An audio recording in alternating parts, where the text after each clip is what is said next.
حضرت عمر فاروق رضی اللہ تعالیٰ عنہ کا زمانہ ہے تو کیس آیا، ایک شخص نے 4 ایکڑ زمین بیچی، دوسرے نے خریدی۔ جس نے بیچی وہ کسان نہیں تھا، کوئی اور کام کرتا تھا۔ اس نے کہا میرے پاس فارغ ہے، میں تو کاشتکاری نہیں کرتا، تو ایک کسان نے خرید لی۔ توجہ ہے میری بات پر؟ وہ کسان ہل چلا رہا تھا، پہلے دن ہل چلایا تو اس کھیت کے اندر سے خزانہ نکل آیا۔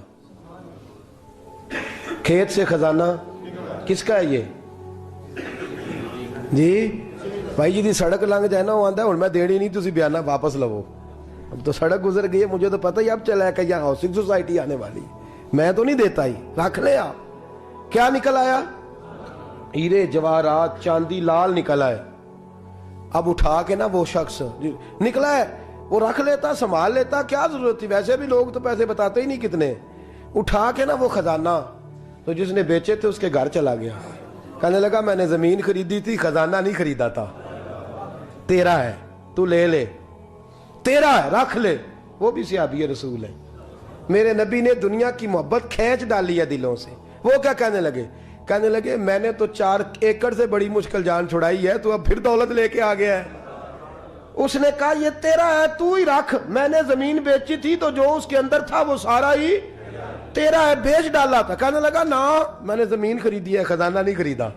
وہ کہنے لگا نا بھائی میں نے تو ہر شے بیچ دی ہے، اس میں سے پھل اگے پھول نکلے وہ سارے۔ جاگ رہے آپ لوگ؟ آنکھوں ہے ہی کام جاگن والا ہے، یہ ہوتا ہی نہیں۔ یہ عجیب معاملہ ہے نا جی۔ یہ فرشتے ہیں جو دنیا میں بستے تھے، یہ انسان تھے جن کو فرشتے بھی دروازے کھول کے دیکھتے تھے یہ کیسے انسان ہے۔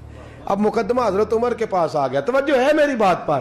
حضرت عمر فاروق کے پاس آیا، حضرت عمر فاروق نے دونوں کی بات سنی تو جس نے بیچی تھی اس سے کہنے لگے پرانے مالک سے، چل یار تو لے لے، مجھے لگتا ہے کہ تیرے ہی ہیں، تیرے بڑوں نے دبائے ہوں گے، تو نہیں نکال سکلا تو ہے تو وراثت تیری بنتی ہے نا، رکھ لے۔ کہنے لگا عمر آپ کیا سرائی کر رہے ہیں؟ اگر یہ بات غلط ثابت ہو گئی اور قیامت میں مجھے اس خزانے کا حساب دینا پڑا تو آپ میرے ساتھ اٹھیں گے نا، میرا بوجھ اٹھائیں گے نا؟ حضرت عمر کہنے لگے جی میں کوئی نہیں اٹھاتا، میں تیرا بوجھ۔ اب وہ جس کو بیچا تھا حضرت عمر کہنے لگے بھائی اس نے تو تجھے دے دیا تھا، اب تیرا ہے تو رکھ لے۔ کہنے لگا عمر آپ قیاس کر رہے ہیں، آپ قیاس کر رہے ہیں، اگر قیامت والے دن میں پھنس گیا تو میں آپ کا نام لے لوں اللہ کی بارگاہ میں؟ حضرت فاروق اعظم نے نا سر پکڑ لیا، فرمایا میں فیصلہ ہی نہیں کرتا، تم حضرت ابی بن کعب کے پاس جاؤ رضی اللہ ہو۔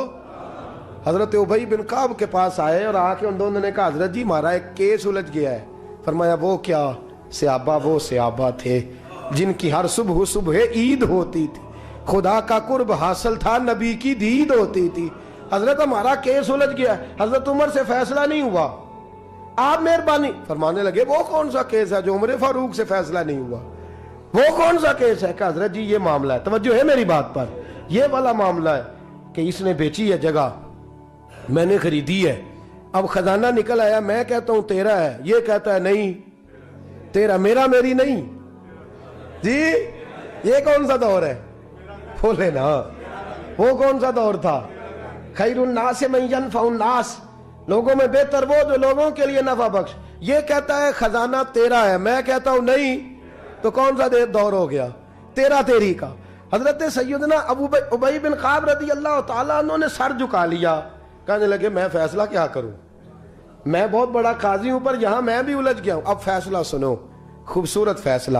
حضرت ابی بن کعب اس سے پوچھتے ہیں بیچنے والے سے تیرے بچے کتنے ہیں؟ کہنے لگا جوان بیٹا ہے۔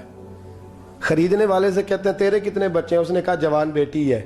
کہنے لگا میں ان دونوں کا نکاح کر کے سارا سامان انہیں جہیز میں دے دیتا ہوں، ان کا نکاح کر کے سارا کچھ انہیں جہیز میں دے دیتا ہوں، تیرے گھر بھی آ جائے گا، تیرے گھر بھی۔ یہ فیصلہ سیدنا ابی بن کعب رضی اللہ تعالیٰ عنہ نے دیا۔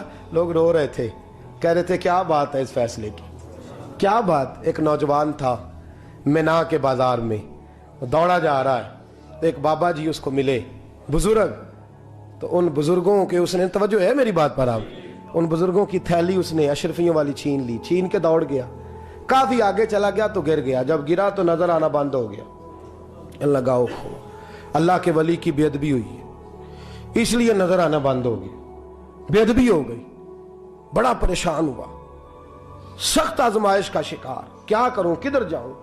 جب بڑی سخت تکلیف کے اندر وہ گرفتار ہوا تو لوگوں سے کہنے لگا مہربانی کرو مجھے بابا جی سے معافی لے دو.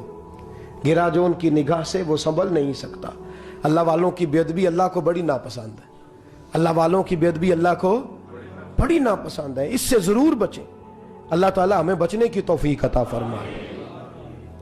پکڑ کے بابا جی کے پاس لائے. بابا جی معاف کر دیں, آپ کی وجہ سے آنکھیں چلیں گی. بابا جی کہنے لگے نہیں میں نے تو بد دعا دی نہیں. تو وہ کیسے؟ کہنے لگے میرے ساتھ جب کوئی مسلمان زیادتی کرتا ہے تو میں فوراً ہی معاف کر دیتا ہوں. کہا جی میرے لیے دعا کر دیں. دعا کی, بابا جی کی آنکھیں ٹھیک. بابا جی نے دعا کی, نوجوان کی آنکھیں صحیح ہو گئی. لوگ چلے گئے تو وہ نوجوان قریب بیٹھ گیا. کہنے لگا بزرگو آپ نے جو کہا میں نے مان لیا, پر ایک بات میری سمجھ میں نہیں آئی. کہا وہ کیا؟ کہا آپ کہتے ہیں میرے ساتھ کوئی مسلمان بھی زیادتی کرتا میں فوراً معاف کر دیتا ہوں. فوراً تو معافی دی جاتی نہیں, دی جا سکتی نہیں. تھوڑی دیر تو بندے کے دل کو تکلیف رہتی ہے. آپ نے جو نہیں نا بات, لوگ بریکی میں جاتے ہیں نا بہت سارے. کہا جناب بندے کے دل میں تھوڑی دیر تو تکلیف, بھئی کوئی لڑائی ہو جائے تو کہتے ہیں ابھی نہیں میں نے جانا, ذرا بات ٹھنڈی ہو جائے گی تو پھر, ابھی تو بڑی چوٹیں لگی ہیں, بڑا مسئلہ بنا ہے. یہ شعوری طور پہ لوگ ایسا کرتے ہیں. کہا فوراً کیسے آپ نے معاف کر دیا؟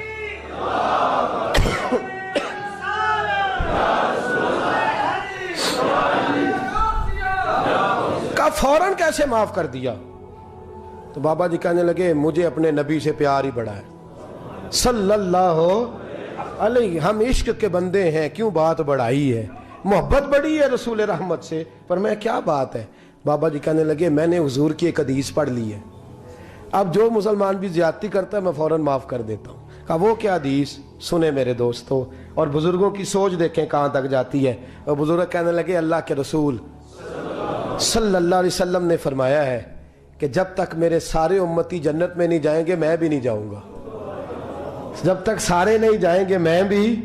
تو بابا جی کہنے لگے دیکھنا تیرا میرا جھگڑا ہے, اگر یہ جھگڑا حضور کے پاس جائے گا, اللہ کی بارگاہ میں جائے گا, پھر اس کا فیصلہ ہوگا, پھر یہ مقدمہ لڑے گا, پھر یہ کیس چلے گا, جب فیصلہ ہوگا تب تک میرے رسول پاک جنت میں نہیں جائیں گے, بیٹھے رہیں گے.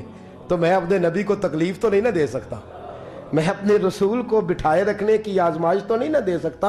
لہذا جو مسلمان بھی زیادتی کرتے میں فوراً ہی معاف کر دیتا ہوں تاکہ میرے محبوب کو کوئی تکلیف. میں تیرے اور اپنے بارے میں سوچ نہیں رکھتا, میری سوچ تو ہر وقت ذات رسالت پہ لگی رہتی ہے. میرا ذہن تو ہر وقت میرے محبوب کی طرف لگا رہتا ہے, ہر وقت میں حضور کے بارے میں ہی سوچتا رہتا ہوں.